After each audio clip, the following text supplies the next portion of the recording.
Back with Frankie Corrado. Team Canada's four-nation face-off roster has been submitted.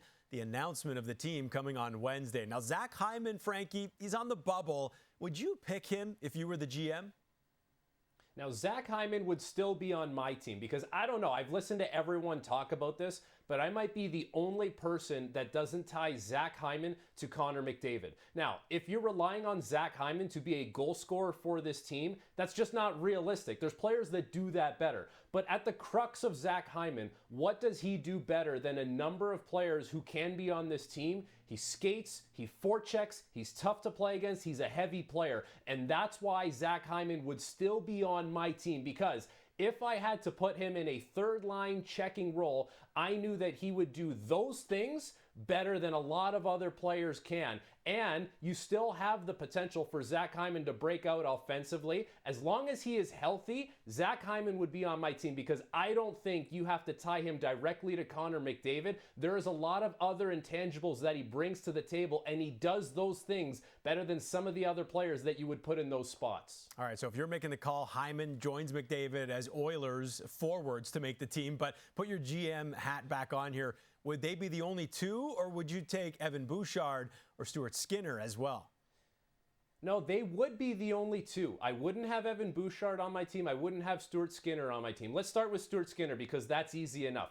His numbers have not been good enough this season. And yes, we make a lot of noise about who the third goalie is going to be on this team. Chances are that's just going to be someone sitting in a suit. There's going to be two goalies ahead of that goalie. It might be Jordan Binnington, might be Adin Hill, might be Cam Talbot. We will see. But the third goaltender should not factor in as much. Stuart Skinner just doesn't have the reliability this season to have him on the team. Now, Evan Bouchard is an interesting one because you cannot doubt the offensive prowess that he has. He runs a great power play. He's very poised with the puck. But Cale Makar's running my first power play unit. And then outside of that, there's other players like someone like Shea Theodore, someone like Josh Morrissey, who are better players at 5-on-5, a little more trustworthy, a little more reliable, who also run very good power plays if I wanted to put them on the second unit. So for me, Evan Bouchard has left a little on the table as far as how he defends this year and how he plays against really good players. You're going to be playing against the best of the best. So for me,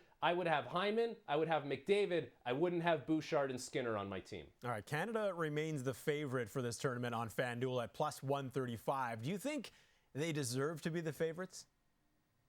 They deserve to be the favorites because they have superstar power. Anytime you're going to potentially put out a roster that has McDavid, McKinnon, Crosby, not to mention, like, there's just so many good players. It's such a deep roster. And yes, the Americans are going to be deep. There's a lot of good players on the other teams, but Team Canada is Team Canada for a reason. Team Canada has had a lot of success on the international stage, and when you have that much superpower getting together on one team, you'd have to consider them the favorites to win that tournament. You know the old saying, to be the best, you got to beat the best. So let's see some country take down Canada. Then we'll have that discussion, right? The rosters, they are revealed on Wednesday. We'll have lots of reaction inside SportsCenter and on tsn.ca, also on YouTube.